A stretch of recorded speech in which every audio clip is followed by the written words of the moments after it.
And I remember days after the funeral getting Innes's ashes back.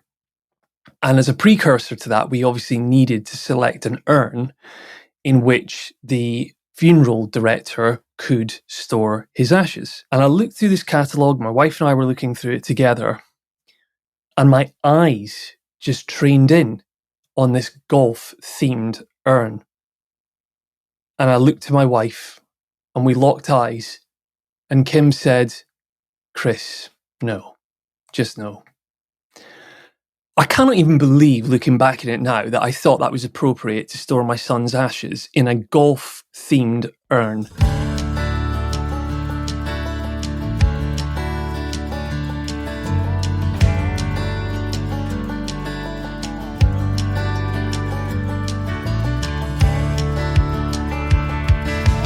Hello and welcome to this bonus episode of Golf Yourself Healthy. This bonus episode I'm entitling Golf Yourself Paternal. And let me explain that. First and foremost, I'll say welcome to our regular listeners. Welcome also to our newer listeners. And in particular for our newer listeners and for your benefit, the origin story behind Golf Yourself Healthy, the inspiration for its creation was my son Innes. I launched Golf Yourself Healthy in February this year to commemorate a year since his passing. Innes was just a really small baby when we lost him. And when I was sat in the maternity ward with Innes and with my wife, and Innes there stillborn in what was unquestionably one of the most traumatic times of my life, I had a flash of inspiration. I considered how, first and foremost, I knew that more or less the only thing that could act as my salvation to help me overcome and heal from that trauma was to get to the golf course. I had known for many years prior to that incident, golf had been my release. It had been the activity I would engage in to help with my mental health. The golf course had for a long time been the place I would go to find serenity. And I knew as soon as I left that hospital, that would be one of the first places I went. And I did. And it helped me. And amongst other things, being out in the golf course afforded me a space on my own, because I really needed golf to be on my own in the early aftermath. It afforded me the space to remember Innes, to think about him, to think about the life that could have been, to think about how I might go on and keep his memory alive. And one of the ways of doing that was thinking about him out in the golf course, channeling his memory and using it for positive intention, to think about him when I would line up over a shot. And it generally always helped. And so I had this idea that if golf was helping me in my time of need, then it must be doing the same for other people. And so began the idea. And it was a year in the making, really, because like I say, on the 18th of February 2023, Innes was born sleeping. And then exactly a year later, on the 18th of February 2024, I launched Golf Yourself Healthy. And the podcast, really to this day, is almost one of our flagship offerings. It's my way of communicating with you, the listener, you who I consider to be part of this community. And I think the image and the vision I had for Golf Yourself Healthy, let's call it GYH, because the number of times I'm saying Golf Yourself Healthy, I'm going to tire myself out. The vision I had for GYH was for this to be a community of golfers who are not only unified around the belief that golf is good for you and golf can help with our health and well-being in many different ways, but also that this is a community who are bonded together both by a love for golf and a belief in its well-being benefits, but also bonded by adversity, resilience, having overcome really difficult challenges in our lives, and how golf is one of the many tools in our toolbox, if you will, that we use to get better from that trauma or difficulty in our lives. Granted, golf can be very frustrating sometimes, and I think if any of you listen to this podcast over time, or even if you're a new listener, you'll maybe start picking up on this theme that equally, we may from time to time bring our things, our defects of character, our issues to the golf course, and in turn, those unresolved issues maybe play out in the golf course, and they prevent us from playing to the best of our ability or fulfilling our potential in golf. And also, I want this podcast to be about offering insights, inspiration for you in not just your golf, but in your life, but certainly where golf is concerned, to overcome some of those challenges, to actually clear out the difficulties as best you can, and then get back on the golf course all the better for it. So the reason, though, this episode, I'm releasing it now, and why I'm calling it Golf Yourself Paternal, is not only to, again, afford myself, for my own healing, the opportunity to think about my son and what could have been, and how we could have golfed together. Now, again, I will, especially for those of you who are either new to GYH or even seasoned listeners who haven't read it, I'm going to put the link to my first ever written GYH journal article in the show notes, because that is dedicated to Innes, and it talks about, it really builds on what I've already said, but it especially unpacks this idea that I had this notion that him and I would grow up together, playing golf together as father and son. And also, by the time I release this episode, the video version of episode 1 of season 1, the launch episode of the GYH podcast, also dedicated to my son Innes, called In Memoriam Innes Scally Lynch, the golfer who never was. The video version of that is now available on YouTube if you would care to go back and watch and listen if you've never seen it or heard it before. The other reason why I'm putting this Golf Yourself Paternal episode out now is because my wife, Kim, is due any day now to give birth to our daughter. And I've been thinking a lot about her. And more than anything, I've been hoping that, and praying that, her fate won't be the same as Innes's. And I have to remind myself that it's already not. She's much more developed, and everything we found out in all the scans have been that she's got a clean bill of health, something that Innes didn't have, unfortunately. And so my wife and I have been told all the way through not to compare pregnancies. And I just, more than anything, I can't wait to meet her. I can't wait for her to be here.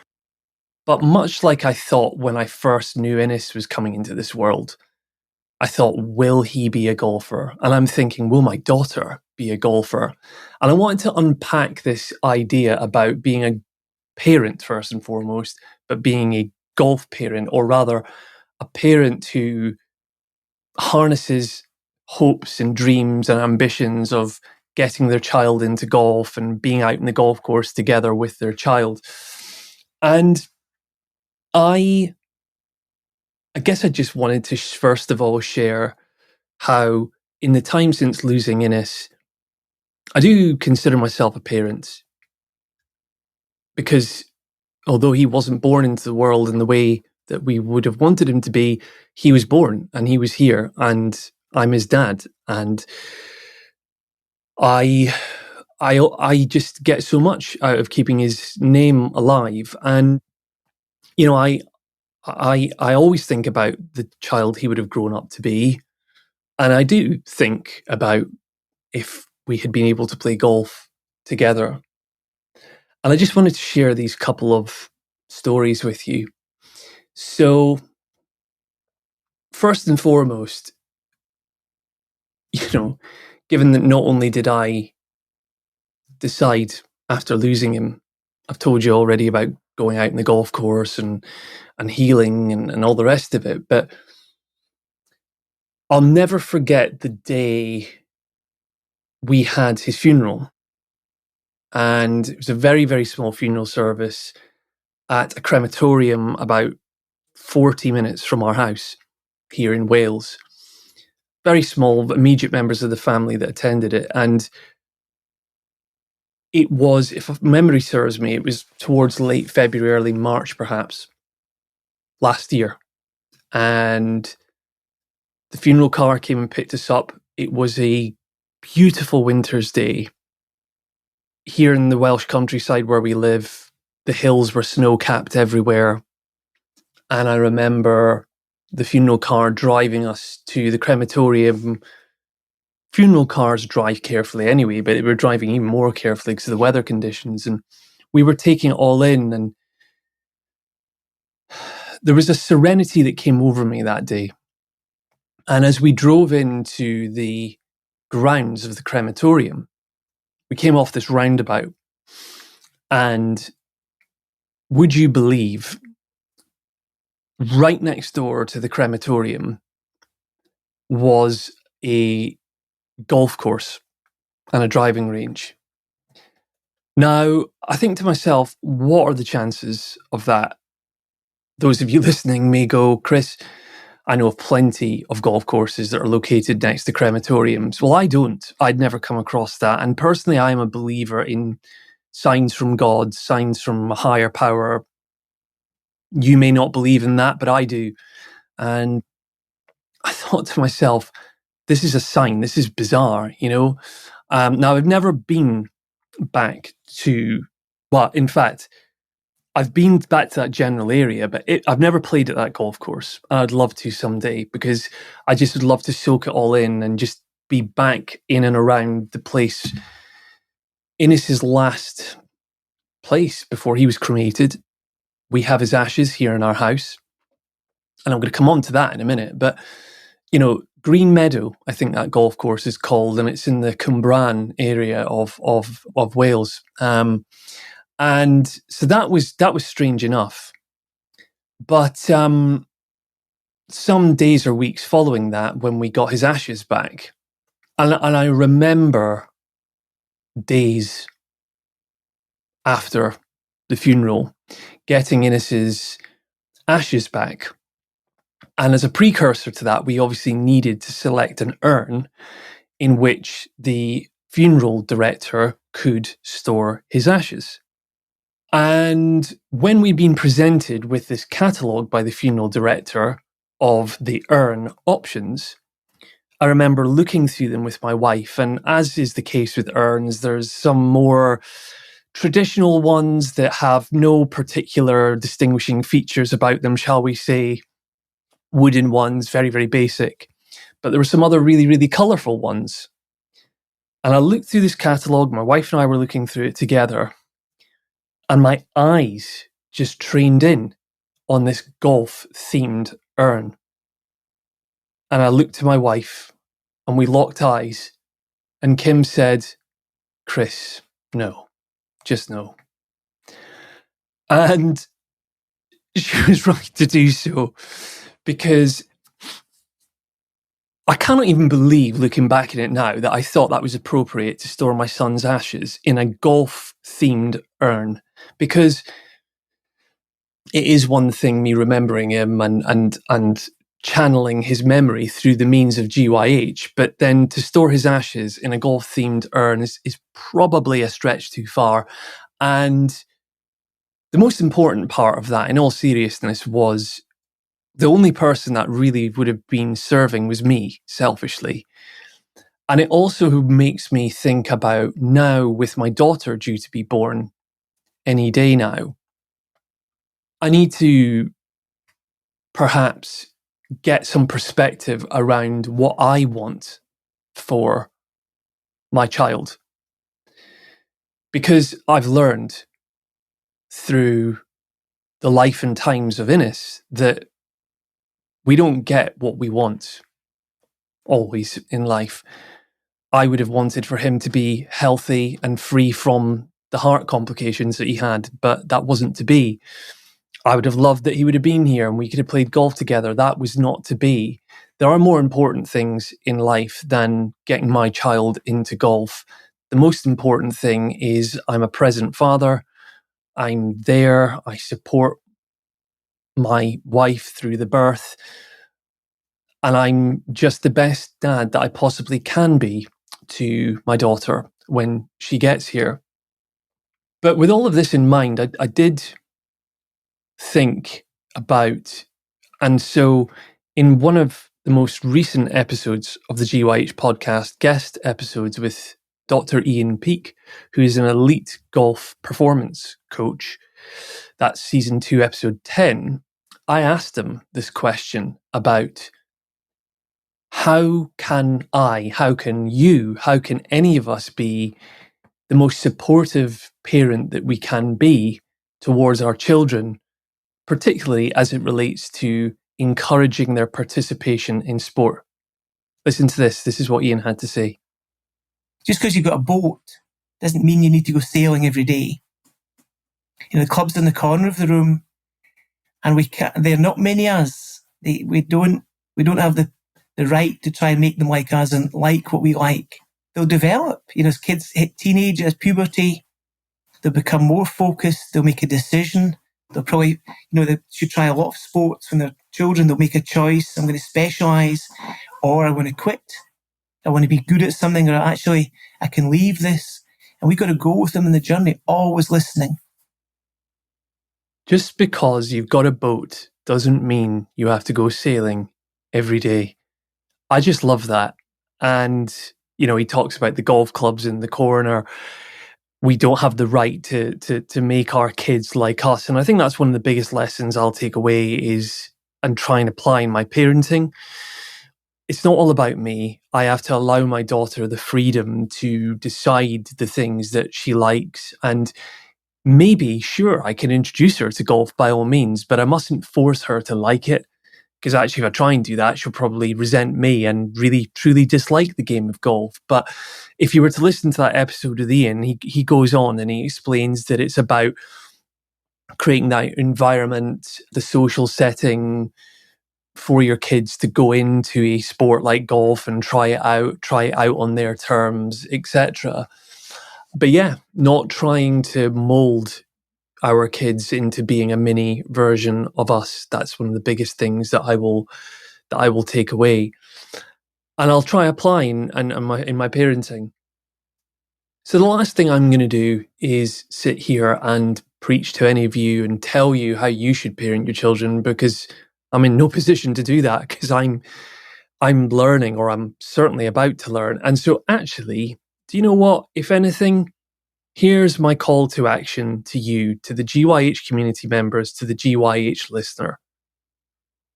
If you have kids and you've introduced them to golf previously, how did it go? Did they enjoy it? Did they not enjoy it? Did they not enjoy it at first, but they've since come to love it? What was your role in that? What did you learn from that whole experience? If you'd like to email me, my email address is in the show notes. If you listen on Spotify has a neat feature where I will plug the question in and you can answer it. And I really would cherish it a lot if you were to respond to me, because in all seriousness, I want to be the best dad I can be to my daughter. And I just would love to take any parenting advice, especially in this context of not just golf, but introducing your kids to activities and sports in particular, and what you've learned from doing that, and what the keys are to being the best parent role model that you can be in that context. So I'm going to leave things there, and I'm going to remind you again to make sure to follow the podcast if you don't already. Maybe leave us a review if you fancy doing that as well. And until the next time, I will always remember you to embrace the rough, because it's our response to adversity that makes us stronger, and cherish the fairway, because when you find yourself in the short grass, cherish it while you're there. See you next time.